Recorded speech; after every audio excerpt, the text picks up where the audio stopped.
Nah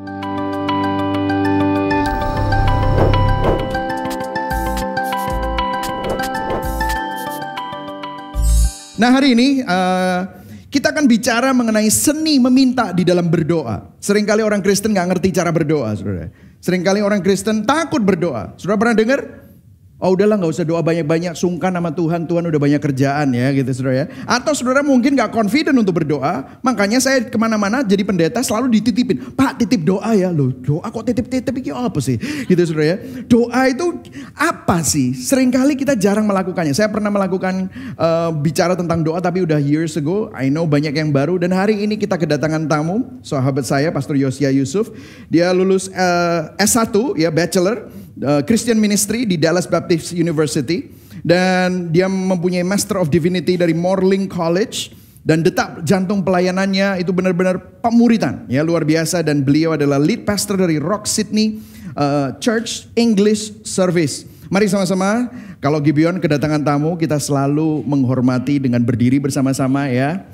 Let's welcome Pastor Yosia Yusuf dengan hangat dari Gibeon Church ya. Welcome Pastor Yosia Yusuf.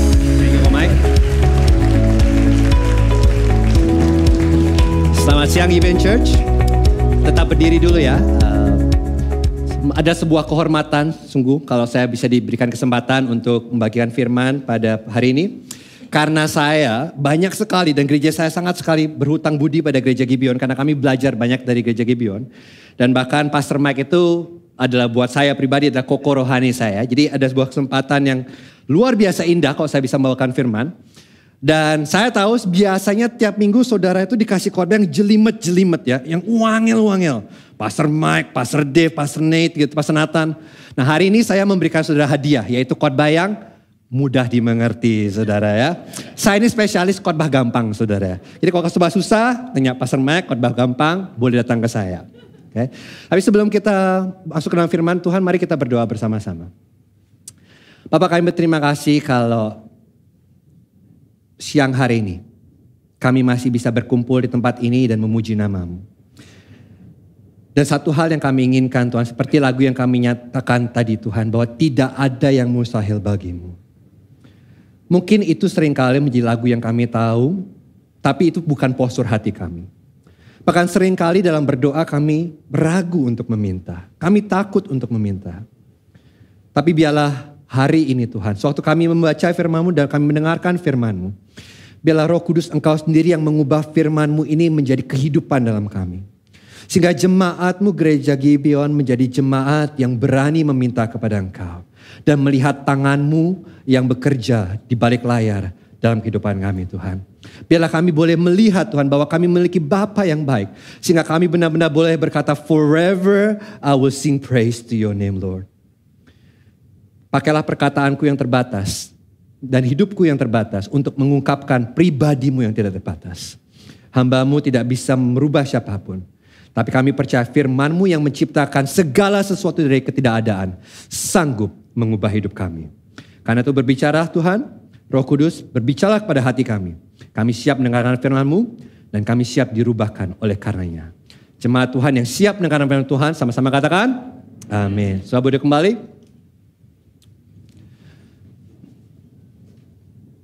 Mari saya mulai dengan sebuah pertanyaan ya.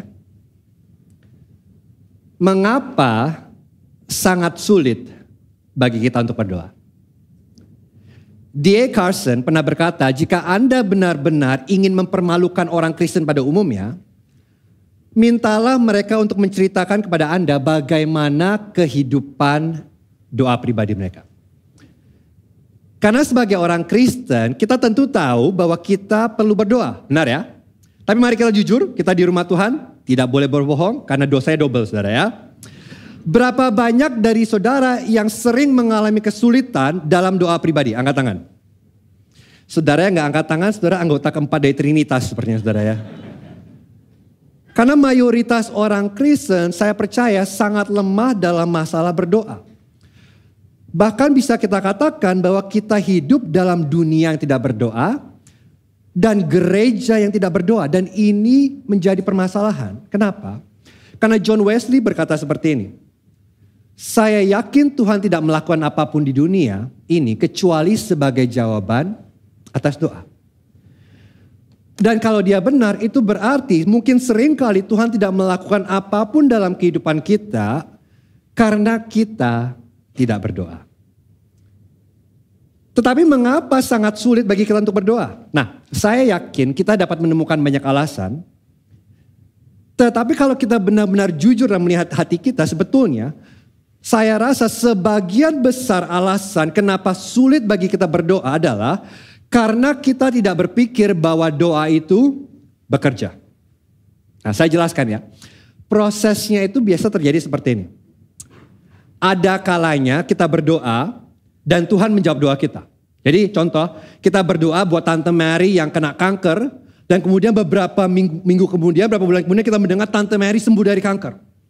Atau kemudian kita berdoa buat Bob untuk supaya mengenal Tuhan. Dan kemudian beberapa bulan kemudian Bob mengenal Tuhan. Jadi kita katakan apa? Wow! Tuhan luar biasa, dia menjawab doa kita. Kita nyanyi Tuhanku luar biasa. Kita senang.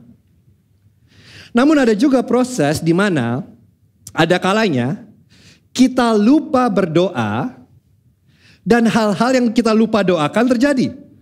Contoh, kita berjanji pada Susi untuk mendoakan suaminya supaya suaminya mau datang ke gereja dan bertobat. Kemudian beberapa minggu kemudian Susi datang ke gereja dengan suaminya dan berterima kasih kepada kita. Oh, thank you banget loh ya, karena doamu suamiku mau datang ke gereja. Puji Tuhan. Nah, saudara, haleluya, Tuhan menjawab doa kita. Amin. Tapi dalam hati, gua lupa doa rek. Jujur ya, jujur. Berapa banyak saudara yang pernah melakukan itu? Angkat tangan. Saya mau melihat berapa banyak orang munafik di sini ya. Termasuk saya saudara ya. Atau yang ketiga. Ada saat-saat kita berdoa dengan tekun. Kita mengajak pendeta kita, gembala komsel kita, teman-teman kita berdoa bareng dan kita benar-benar percaya. Kita percaya Tuhan akan melakukan mujizat, Tuhan akan menjawab doa kita. Tetapi tidak ada yang terjadi. Kita berdoa, tetapi orang tua kita tetap bercerai. Kita berdoa, namun kita masih belum memiliki anak yang kita minta. Kita berdoa untuk orang yang kita kasih, namun orang itu tetap meninggal karena sakit. Atau kita berdoa dan kita tetap masih jomblo. Karena itu kita mulai berpikir, aku gak yakin sebetulnya apakah doaku ini berfungsi atau tidak. Aku gak yakin apakah ada hubungan antara doaku dengan apa yang terjadi. Karena terkadang Tuhan menjawab doa apa yang aku panjatkan. Dan terkadang Tuhan tidak menjawab doa yang aku panjatkan. Doaku tidak mengubah apapun. Tuhan berdaulat dan dia melakukan apapun yang dia inginkan tanpa doaku. Dan karena itu pelan-pelan yang terjadi adalah begini. Kita mulai berhenti berdoa. Atau mungkin berhenti berdoa terlalu ekstrim. Kita tetap berdoa, kita meminta. Tapi kita tidak berharap menerima. Anda tahu apa yang saya maksudkan? Dan itulah yang Yesus bicarakan di teks yang akan kita lihat hari ini. Nah, saya berikan konteksnya terlebih dahulu ya. Jadi perikop yang kita akan lihat ini adalah kelanjutan dari doa Bapa kami. Jadi suatu hari Yesus datang kepada murid-muridnya datang kepada Yesus dan berkata, Guru, ajarkan kami cara berdoa. Dan kemudian Yesus mengajarkan doa Bapa kami. Dan Yesus berkata di sini bahwa doa yang benar, perhatikan saudara, doa yang benar mencari Tuhan dan bukan mencari keuntungan dari Tuhan. Saya bisa melihat perbedaannya? Dan kemudian Yesus berkata bahwa kita berdoa itu bukan karena Tuhan membutuhkan bantuan kita. Kita bukan berdoa supaya kita merubah pikiran Tuhan. Tetapi doa itu adalah cara Tuhan mencapai tujuannya di dunia. Jadi doa itu terutama tentang Tuhan dan kemuliaan nama Tuhan. Dan ini penting untuk kita mengerti. Karena kalau kita tidak memulai doa dengan mengingatkan diri kita tentang siapa Tuhan. Kita tidak akan meminta dengan benar. Kita akan meminta nama kita, kerajaan kita dan kehendak kita. Dan bukan nama Tuhan, kerajaan Tuhan dan kehendak Tuhan. Maka dari itu teologi doa yang pertama adalah kita harus mengerti bahwa sebelum kita meminta kepada Tuhan, kita harus berbicara kepada Tuhan tentang siapa itu Tuhan. Tapi bukan itu khotbah saya, ini hanya promosi supaya saudara mau dengerin khotbah ini di YouTube dari khotbah gereja saya, saudara ya.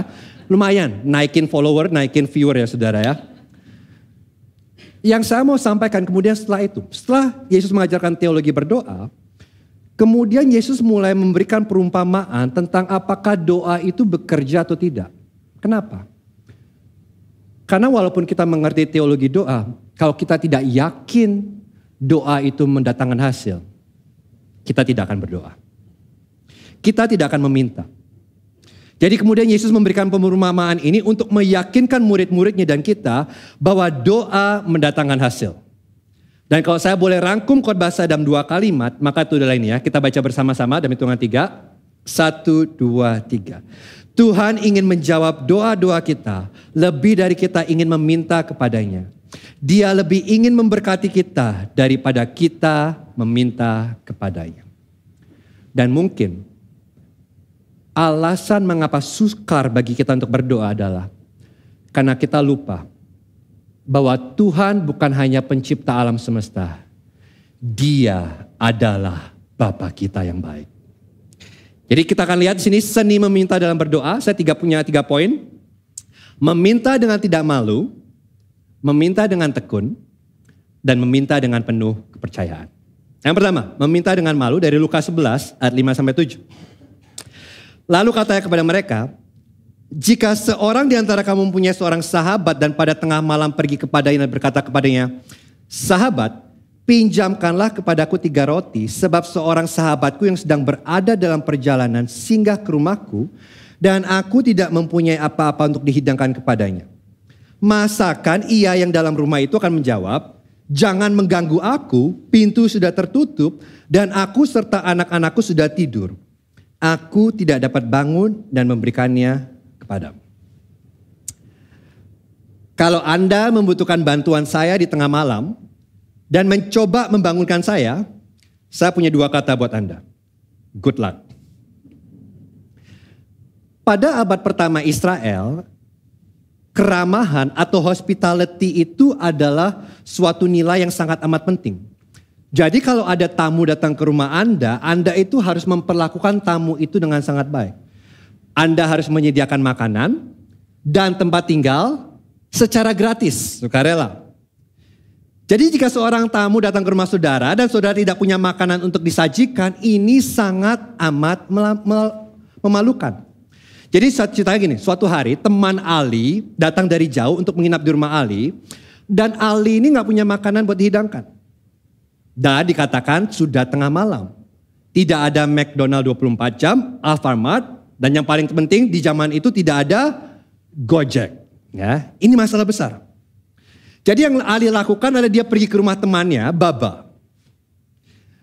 Dan di budaya ini, saudara harus mengerti budaya ini budaya tanpa listrik. Karena kalau saudara berpikir tentang tengah malam, bagi beberapa dari saudara tengah malam itu sejam sebelum Anda tidur. Tetapi di zaman itu mereka biasa tidur jam 8-9 malam.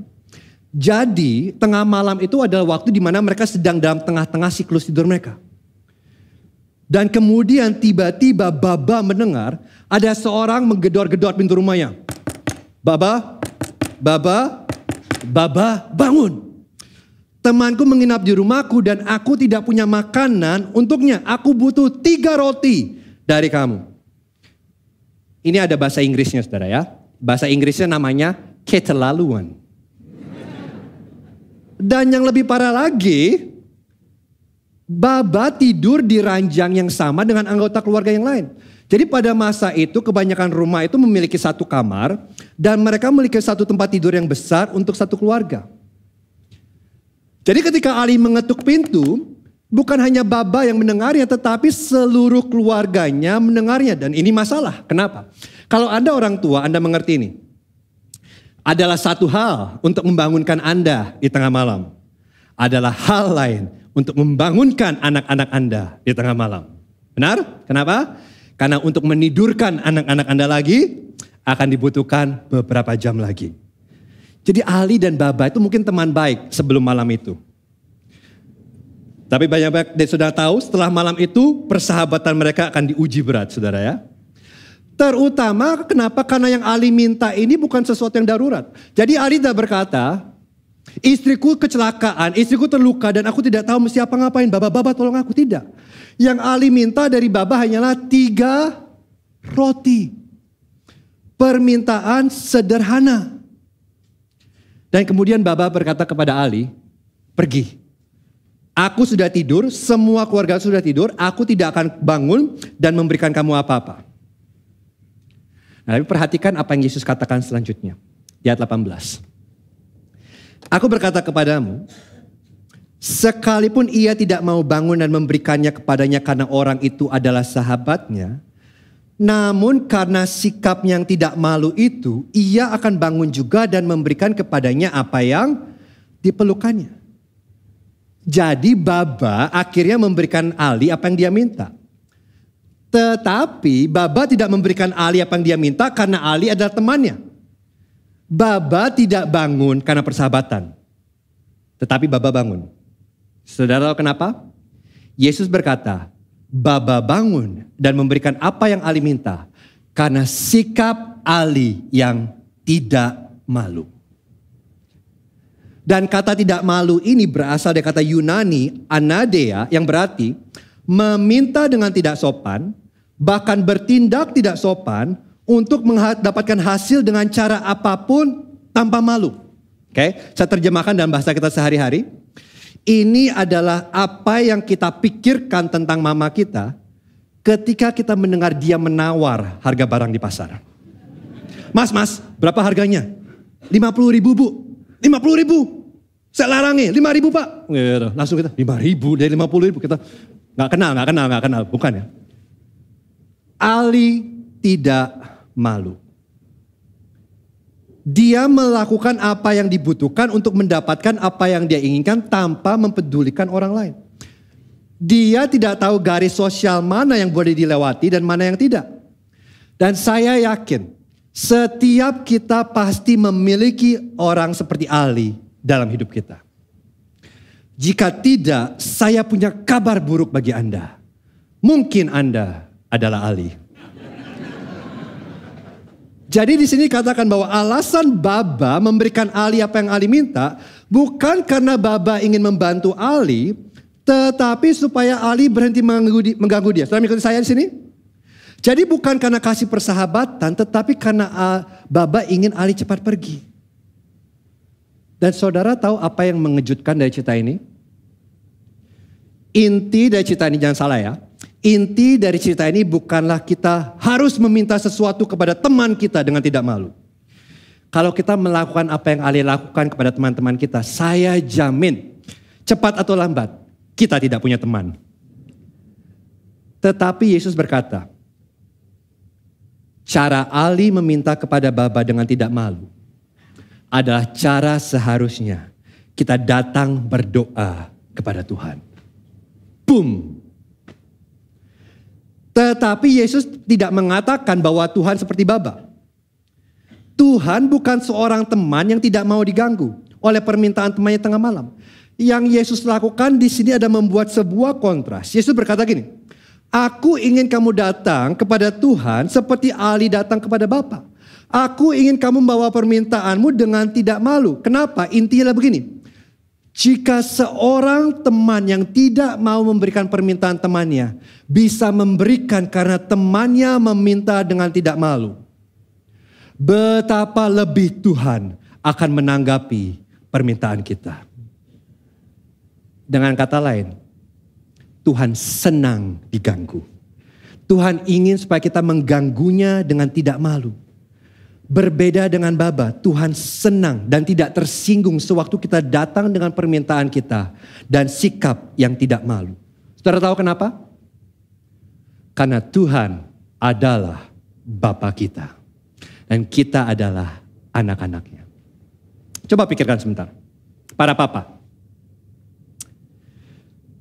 Tahukah Anda siapa yang berani membangunkan Anda dan meminta segelas air pada jam 3 malam dan Anda melakukannya?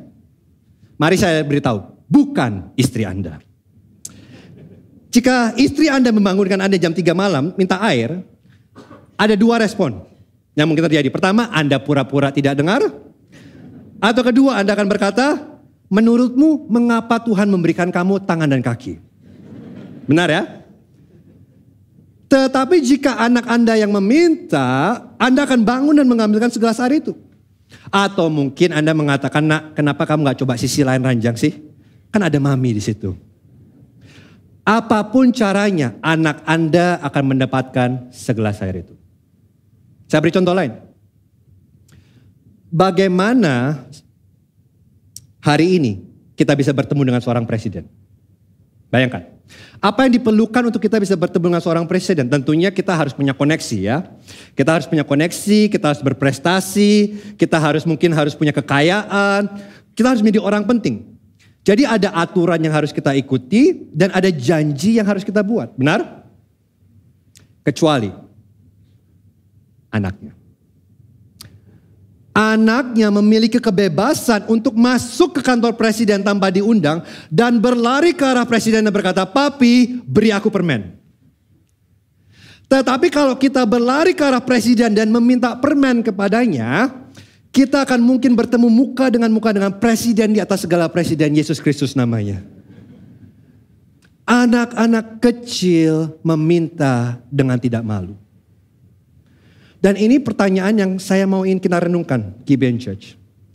Apakah mungkin kita terlalu sopan dalam doa kita? Karena jika kita tidak berhati-hati, terkadang kita dapat menggunakan apa yang kita ketahui tentang Tuhan untuk menghentikan kita melakukan apa yang Tuhan ingin kita lakukan. Jadi yang saya maksud begini ya, saya mengerti saya berada di Gibeon Church. Di Gibeon Church ini saudara berbicara tentang kedaulatan Tuhan. Saudara mengerti bahwa keselamatan saudara itu hanya karena kedaulatan Tuhan. Tuhan sudah memilih saudara, Tuhan yang menjaga saudara, dan Tuhan yang akan memulihkan saudara. Jadi saudara tahu bahwa segala sesuatu yang terjadi di dunia ini berada di bawah kedaulatan Tuhan. Tidak ada satupun yang terjadi dalam kehidupan saudara tanpa seizin Tuhan. Saudara tahu itu. Bahkan hal-hal kecil yang terjadi di pedalaman Himalaya yang tidak diketahui siapapun, itu semua terjadi di dalam kedaulatan Tuhan. Saudara setuju itu? Saya akan mengutip seorang pengkhotbah dari Surabaya yang saya sangat kagumi. Yang dulu nama Instagramnya berjenggot, tapi sekarang sudah tidak lagi saudara ya. Beliau berkata begini. Sebelum mengubah orang lain dan situasimu, Tuhan lebih ingin mengubah hidupmu terlebih dahulu. Ada amin? Ini gembala saudara loh ya. Kalau nggak ada amin bahaya saudara. Jadi kalau saudara mau foto, saudara mau post silakan saudara ya. Ini gembala saudara. Jadi saya percaya quote ini saudara percaya. Saya percaya ini quote yang baik. Ini quote yang indah. Tetapi kalau kita tidak berhati-hati ini yang terjadi. Ini quote yang sangat baik. Tapi kemudian hati kecil kita hanya berfokus kepada satu hal. Dan kita mulai berkata, Tuhan terlebih ingin mengubah hidupku namun tidak situasiku. Saudara pernah rasakan itu? Jadi kita menggunakan kedaulatan Tuhan. Dan kita berkata karena Tuhan berdaulat, ya sudahlah aku tidak akan meminta. Tetapi yang diajarkan Yesus justru terbalik. Alasan Bapa memberikan apa yang Ali minta karena Ali berani meminta dengan tidak malu. Jadi perhatikan ini, pertanyaannya adalah, apakah kita berani datang kepada Tuhan dan meminta dengan tidak malu? Atau apakah kita sungkan sama Tuhan? Atau apakah kita menggunakan kedaulatan Tuhan sebagai alasan untuk kita tidak meminta? Dan ini berbahaya. Karena ketika kita menolak untuk meminta kepada Tuhan dengan tidak malu, kita merendahkan kemurahan hati Tuhan kepada kita. Ada sebuah cerita tentang Alexander the Great yang mengilustrasikan hal ini. Jadi suatu hari, salah satu jenderal Alexander the Great ini menghampirinya dan berkata, "Aku harus menikahkan anak putriku dan aku membutuhkan uang banyak untuk pesta ini. Bisakah kamu membantuku?" Dan Alexander berkata, "Tentu, kamu adalah salah satu jenderalku dan aku akan dengan senang hati membantumu. Berapa banyak yang kamu butuhkan?" Dan kemudian sang jenderal meminta sejumlah uang yang besar. Katakanlah sekitar 10 miliar rupiah. Mungkin jenderal ini orang Surabaya ya. Jadi kalau pesta pernikahan gede banget saudara, wah banget. Dan semua orang di ruangan itu kaget, terkejut. 10 miliar rupiah. Langsung mereka melihat Alexander. Apa respon Alexander? Wah, bakal marah gak ya? Dan tiba-tiba Alexander tertawa. Dan dia berkata, "Tentu saja. kamu bisa meminta uang itu kepada bendaharaku. Katakan padanya bahwa kamu sudah mendapatkan persetujuanku. Aku menantikan untuk bersenang-senang di pesta pernikahan itu. Dan kemudian sang jenderal berjalan pergi. Dan begitu dia meninggalkan ruangan, semua penasehat Alexander kemudian datang kepada Alexander dan bertanya, kok kamu gak rela ngasih begitu banyak uang? Dan yang lebih luar biasa, kok kamu tertawa? Bukannya marah, malah tertawa. Dan perhatikan jawaban Alexander. Dia telah memberikan kehormatan yang besar terhadapku. Dengan meminta jumlah sebesar itu, dia menunjukkan bahwa dia percaya bahwa aku sekaya itu dan semurah hati itu. Dia tahu apa artinya menjadi jenderalku. Gibeon Church, apakah Anda tahu apa artinya menjadi anak Allah? Karena seringkali kegagalan kita untuk meminta dengan tidak malu adalah karena kita lupa siapa Bapa kita yang di surga. Tapi bukan cuma itu, bukan hanya kita meminta dengan tidak malu. Yang kedua, kita diajarkan juga untuk meminta dengan tekun. Di ayat 9 dan 10. Karena itu aku berkata kepadamu, mintalah maka akan diberikan kepadamu. Carilah maka kamu akan mendapat. Ketuklah maka pintu akan dibukakan bagimu. Karena setiap orang yang meminta menerima dan setiap orang yang mencari mendapat. Dan setiap orang yang mengetuk baginya pintu dibukakan. Nah di sini jelas banget saudara. Jadi seandainya kita tidak mengerti arti perumpamaan Yesus, Yesus menjelaskannya. Yesus berkata, aku ingin kamu meminta. Aku ingin kamu mencari. Dan aku ingin kamu mengetuk. Karena jika kamu meminta, kamu akan menerima. Jika kamu mencari, kamu akan mendapatkan. Dan jika kamu mengetuk, pintu akan dibukakan. Dan saudara perhatikan perkembangannya. Dimulai dengan meminta. Itu berarti kita membawa permohonan kita kepada Tuhan dengan tidak malu. Jadi kita gak usah kasih kata pengantar kepada Tuhan. Tuhan ini alasan kenapa kamu harus memberikan jawaban. Kita bisa datang kepada Tuhan dan berkata, Tuhan ini yang aku inginkan. Dan kemudian mencari. Mencari itu ada sebuah tindakan untuk mengejar apa yang kita minta. Jadi kita tidak diam saja. Tapi kita melakukan usaha tentang apa yang kita inginkan. Dan yang terakhir, mengetuk. Ini berbicara tentang intensitas. Jadi Yesus berkata kepada kita, kita harus meminta, mencari dan mengetuk. Tetapi bukan itu saja. Kalau saudara lihat bahasa Indonesia, saudara gak bisa melihat ini. Tetapi dalam bahasa Yunani ya, bentuk kata kerja ini adalah bentuk present tense yang berarti tindakan secara terus menerus. Yesus tidak hanya berkata, aku ingin kamu meminta, mencari dan mengetuk. Tetapi Yesus berkata, aku ingin kamu terus meminta, terus mencari dan terus mengetuk. Aku ingin kamu melakukannya dengan tekun. Jadi di sini ada undangan dari Yesus dan undangan ini adalah seperti ini. Akankah kita terus mengetuk pintu surga sampai Tuhan memberikan apa yang kita minta? Akankah kita terus meminta dengan tekun sampai Dia menjawab? Dan kabar baiknya, Tuhan berbeda dengan orang tua pada umumnya. Para orang tua, apa yang Anda lakukan ketika anak Anda terus meminta hal yang sama kepada Anda? Anda akan berkata, kalau kamu minta sekali lagi, lihat apa yang terjadi. Tapi Tuhan berkata, mengapa kamu tidak minta sekali lagi? Dan lihat apa yang akan terjadi. Kalau Britney Spears berkata, hit me baby one more time. Tuhan berkata, ask me baby one more time. Saya setelah mau pakai judul khotbah itu, ask me baby one more time. Cuma clickbait banget sepertinya saudara ya. Ada undangan dari Tuhan bagi kita untuk terus menerus mengganggunya. Nah pertanyaan saya gini, apakah ini cara kita berdoa? Jika kita boleh jujur, seringkali tidak. Kita mungkin meminta 1 kali, 2 kali, dan kemudian kita berhenti meminta. Saudara tahu kenapa? Karena kita tidak desperate. Hanya orang yang desperate yang akan terus mengetuk sampai pintu dibukakan. Dan perhatikan, jika kita tidak minta dengan tekun, itu menunjukkan bahwa kita tidak benar-benar membutuhkan pertolongan Tuhan. Kita cukup yakin bahwa kita memiliki apa yang diperlukan untuk melakukan apa yang kita perlu lakukan. Karena di zaman sekarang kita memiliki waktu, kita memiliki uang, kita memiliki keterampilan, dan yang lebih penting kita memiliki Google.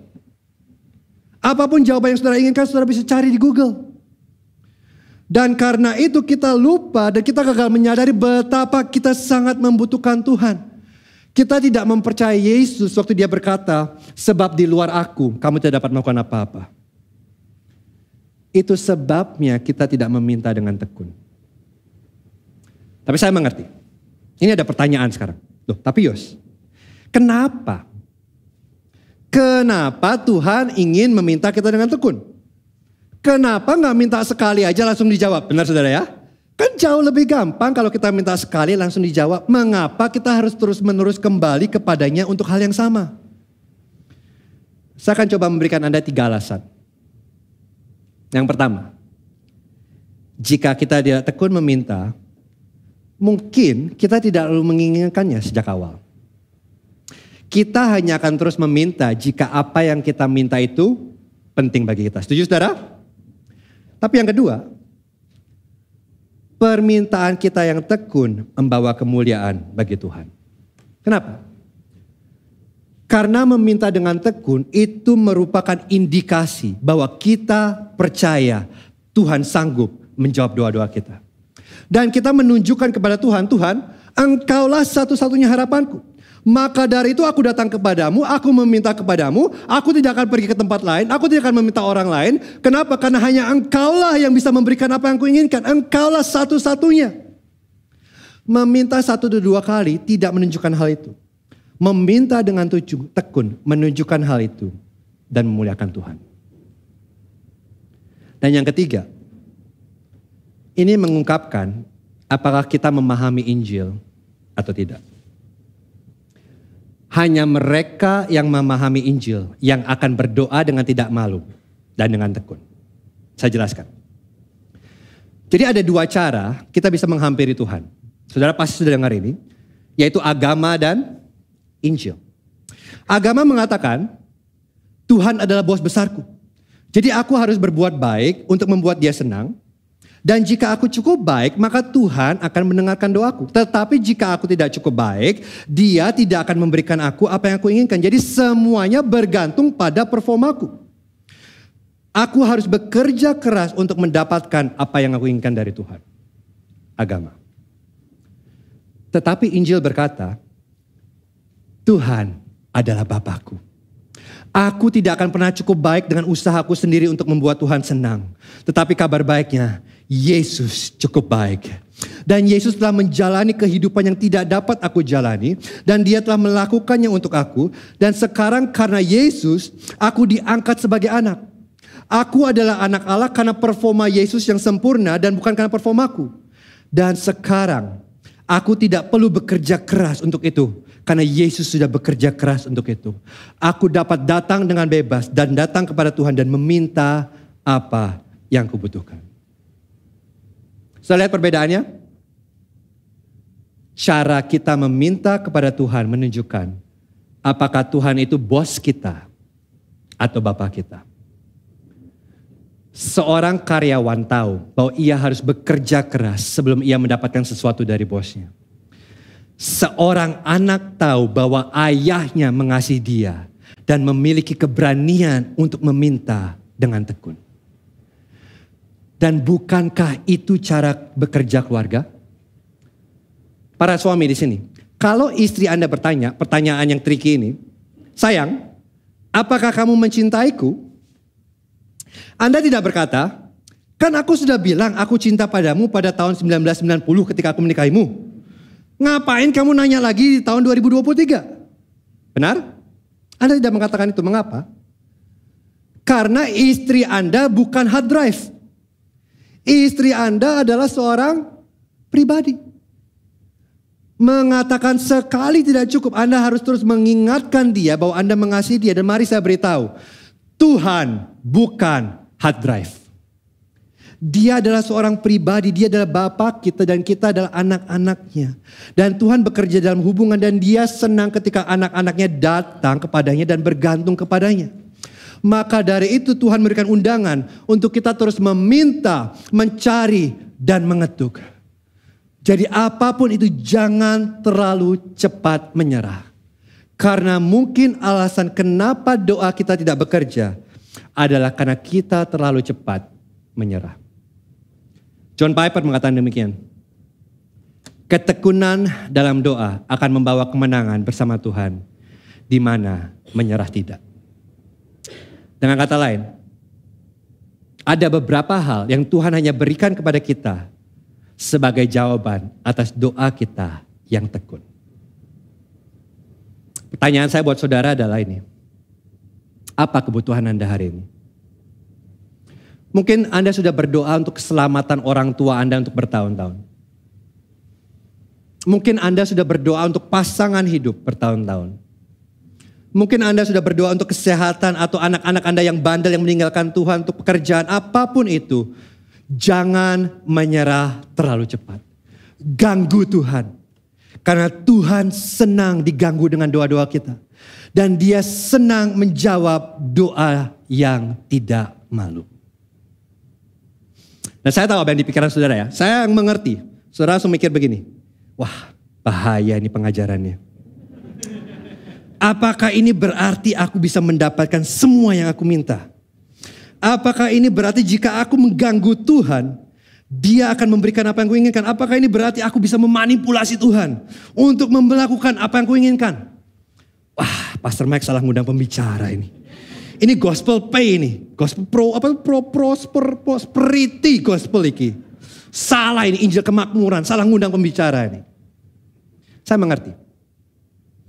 Dan untuk menjawabnya, kita lihat ke poin berikutnya. Meminta dengan penuh kepercayaan. Ayat 11 sampai 13. Bapa manakah di antara kamu jika anaknya minta ikan akan memberikan ular kepada anaknya itu sebagai ganti ikan? Atau jika ia minta telur akan memberikan kepadanya kalajengking? Jadi jika kamu yang jahat tahu memberi pemberian yang baik kepada anak-anakmu, apalagi Bapamu yang di surga. Ia akan memberikan Roh Kudus kepada mereka yang meminta kepadanya. Untuk menjawab pertanyaan saudara, Yesus memberikan sebuah pertanyaan. Dia bertanya kepada semua ayah di tempat ini. Para papa, apakah ada di antara Anda yang ketika anak Anda meminta ikan goreng Cianjur, Anda memberikan ular bakar neraka sebagai gantinya? Atau jika anak Anda meminta tahu telur Pak Jayen, Anda memberikan kalajengking Pak Lucy? Ini pertanyaan retoris. Jawabannya tentu saja tidak. Tidak ada ayah akan melakukan itu. Dan ini mengingatkan saya pada papi saya. Jadi sewaktu saya masih kecil, setiap kali kami pergi ke restoran dan hanya ada sedikit makanan yang tersisa di meja, papi saya tidak akan memakannya. Dia akan selalu membiarkan saya memakannya. Kenapa? Karena dia menyayangi saya. Dia memilih untuk kelaparan daripada melihat anaknya kelaparan. Para papa, para mama, Anda mengerti kan ini? Saya tahu banyak dari Anda bekerja keras extra hour untuk memberikan pemberian yang baik kepada anak-anak Anda. Dan mempersiapkan untuk masa depan mereka. Dan juga tambahannya untuk liburan ke Jepang. Dan menghaburkan uang tersebut di tempat yang paling merugikan di seluruh dunia. Disneyland. Mengapa Anda melakukan itu? Mari saya beritahu kenapa. Karena Anda mengasihi anak-anak Anda. Dan kemudian Yesus membandingkan kasih Bapa-Bapa di dunia dengan kasih Bapa di surga. Dan dia sendiri membuat argumen dari yang lebih kecil kepada yang lebih besar. Dia berkata kepada semua ayah, jika kamu yang jahat tahu memberi pemberian yang baik kepada anak-anakmu, apalagi Bapamu yang di surga. Dan sewaktu Yesus menggunakan kata jahat, saya rasa Yesus tidak sedang mengajarkan doktrin total depravity kepada mereka.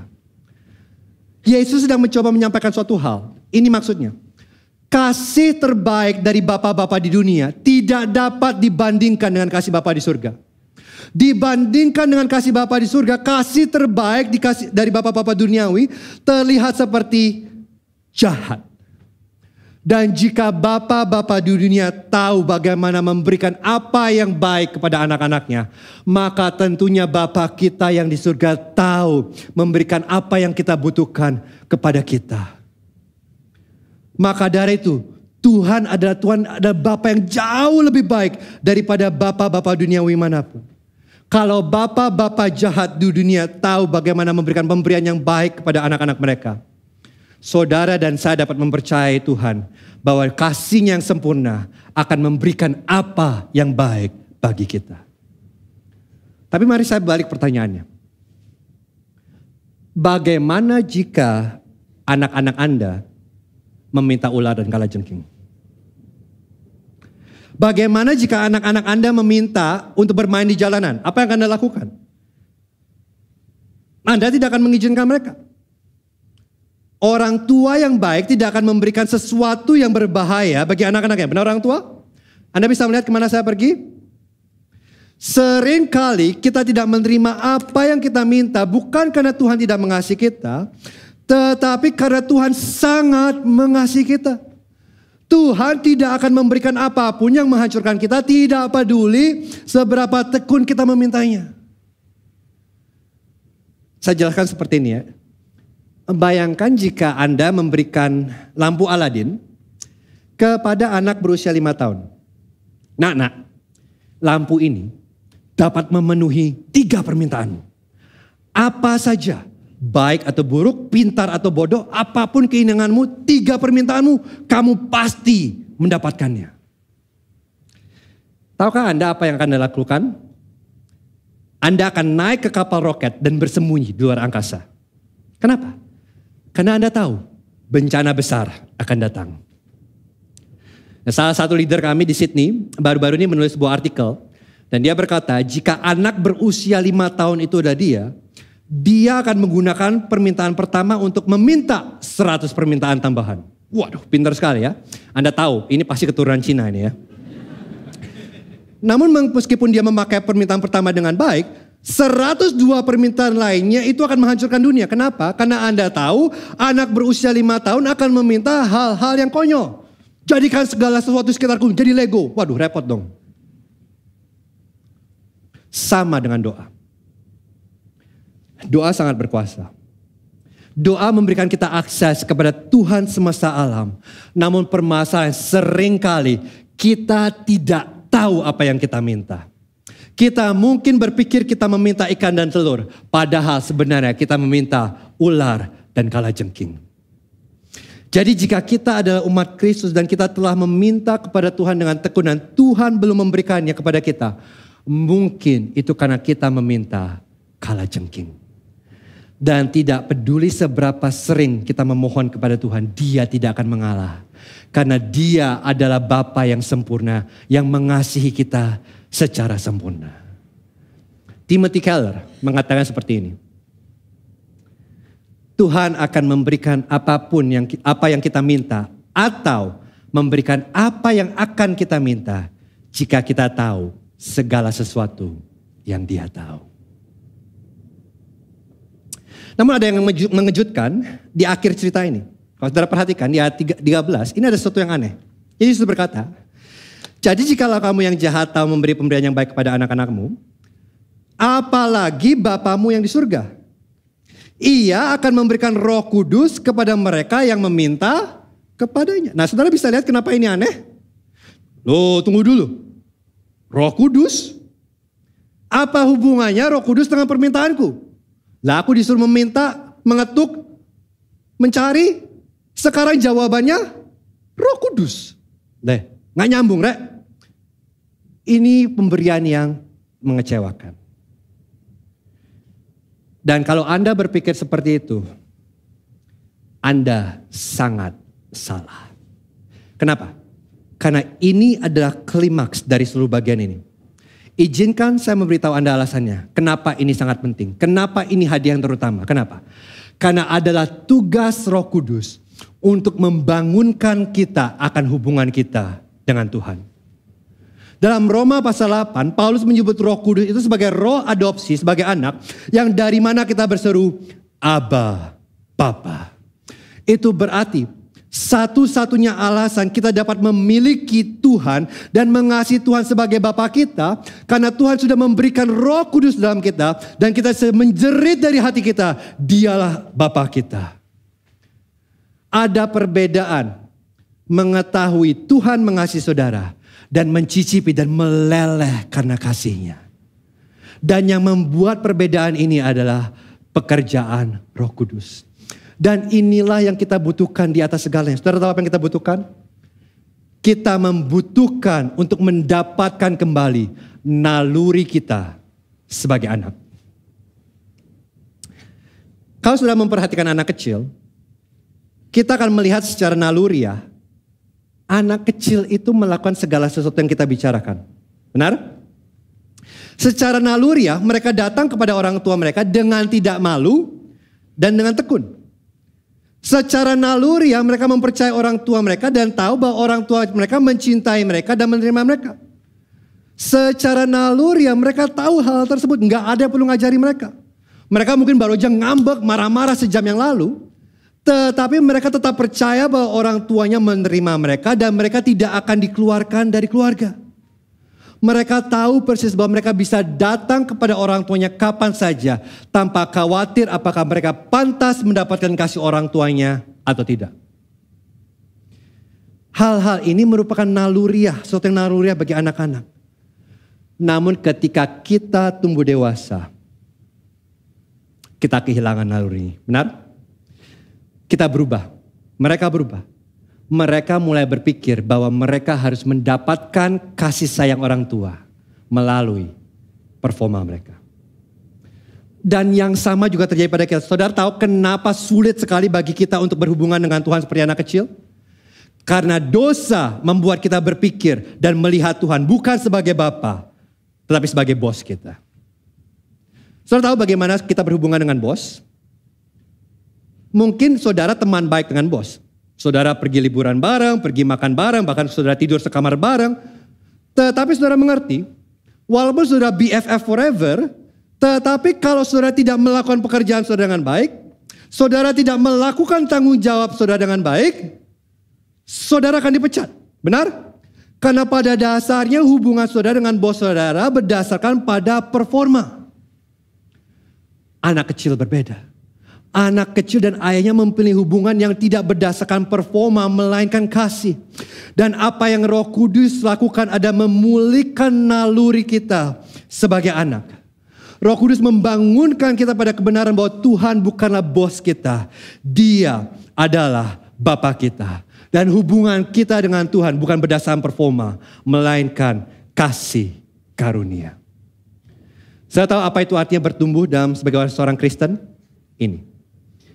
Itu berarti mendapatkan kembali naluri kita sebagai anak dan memulihkan respon-respon anak terhadap Bapa surgawi kita. Dan mari saya beritahu, ini kebutuhan terbesar kita. Mengapa sulit bagi kita untuk berdoa? Mengapa kita marah kepada Tuhan karena doa yang tidak dijawab? Mengapa kita marah kepada Tuhan ketika Dia melakukan sesuatu yang berbeda dengan apa yang kita harapkan? Mengapa kita cemas akan masa depan kita? Tahukah Anda mengapa? Karena kita lupa Dia adalah Bapa kita yang baik. Dan karena itu Roh Kudus adalah pemberian terbaik yang dapat diberikan Bapa kepada kita. Karena Roh Kudus di dalam kita memulihkan naluri anak-anak kita. Dan Yesus berjanji di sini bahwa Tuhan akan memberikan Roh Kudus kepada siapa yang meminta kepada Dia. Jadi mintalah kepada Tuhan. Kalau hari ini saudara masih melihat Dia sebagai bos, ada janji dari Tuhan. Sewaktu saudara datang dan meminta Roh Kudus, maka Tuhan akan memulihkan kembali naluri sebagai anak. Sehingga saudara sekarang bisa datang dan percaya kepada Dia bukan sebagai bos saudara, tapi saudara datang kepada Bapa yang mengasihi saudara, yang tahu yang terbaik untuk saudara. Dan saya tutup dengan ini. Tapi saudara tahu tidak? Harga yang harus Tuhan bayar untuk memberikan Anda Roh Kudus. Harga yang Tuhan harus bayar untuk memberikan kita roh adopsi sebagai anak. Harga yang Tuhan harus bayar sehingga hari ini hati kita bisa menyanyi Abba Bapa. Tahukah mengapa hari ini saudara dan saya bisa menjadi bagian dari keluarga Allah? Karena anak Allah sudah dikeluarkan dari keluarga. Kalau kita melihat kehidupan Yesus, setiap kali Yesus berdoa kepada Allah Bapa, dia selalu manggil dengan sebutan apa? Bapa. Bapakku yang kudus, Bapa, Bapa, selalu. Hanya ada satu kali ketika Yesus memanggil Allah bukan sebagai seorang anak. Dia tidak berkata Bapakku, dia tidak berkata Bapakku yang kudus, tetapi dia berkata apa? Allahku, Allahku, mengapa engkau meninggalkan aku? Dan itu terjadi di kayu salib. Mengapa? Karena di kayu salib yang terjadi adalah Yesus menanggung hukuman atas dosa-dosa kita. Dan namanya dicoret dari kartu keluarga Allah. Dia menerima apa yang kita tahu jauh dalam lubuk hati kita. Kita layak menerimanya. Apa itu? Penolakan dari Tuhan. Kita tahu kita layak menerima ular dan kalajengking karena dosa-dosa kita, karena pemberontakan kita. Tetapi di kayu salib Yesus menerima ular dan kalajengking. Sehingga sewaktu kita menaruh iman kita kepada Dia, kita tahu Tuhan akan memberikan kita ikan dan telur. Harga untuk nama saya dan nama saudara tertulis di kartu keluarga Allah. Nama Yesus harus dicoret.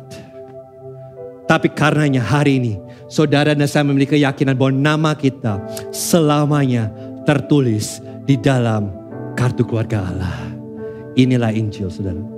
Dan kalau saudara mengerti ini sekarang, kalau saudara mengerti Injil, saudara mengetahui bahwa Bapa surgawi saudara mengasihi kita, mengasihi saudara tanpa syarat. Dan Dia berkomitmen untuk kebaikan saudara dan saya. Injil berkata kepada kita bahwa Yesus telah menanggung semua hukuman yang layak kita terima. Jadi yang tersisa untuk saudara dan saya hanyalah kebajikan dan kemurahan Tuhan belaka. Injil memberitahu kita bahwa Yesus sudah menerima penolakan Bapa, sehingga hari saudara dan saya mendapatkan jawaban Bapa. Itu sebabnya kita dapat berkata dengan yakin bersama Paulus. Dan kita baca bersama-sama Roma 8 ayat 32. 1, 2, 3. Ia yang tidak menyayangkan anaknya sendiri, tetapi yang menyerahkannya bagi kita semua. Bagaimana mungkin Ia tidak mengaruniakan segala sesuatu kepada kita bersama-sama dengan Dia. Injil meyakinkan kita hari ini. Bapa kita selalu mendengarkan kita. Dan Dia tidak pernah meninggalkan kita. Tuhan mungkin tidak selalu memberikan apa yang kita minta. Tetapi jika kita adalah anak-anaknya, Dia akan selalu memberi apa yang baik bagi kita. Saya tutup dengan ini. Kalau begitu, Gibeon Church, apa permintaan Anda hari ini?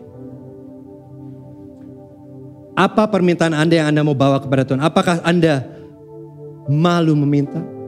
Apakah Anda sungkan dengan Tuhan? Atau apakah Anda sudah terjebak dalam mentalitas performa di mana saudara melihat Tuhan sebagai bos? Karena ada undangan dari Bapa hari ini. Bawa permintaanmu dengan tidak malu, dengan tekun, dan dengan penuh kepercayaan. Karena Bapa kita yang di surga tidak akan gagal memberikan apa yang baik bagi anak-anaknya yang meminta. Gibeon Church, mari kita datang dan meminta bersama. Let's pray.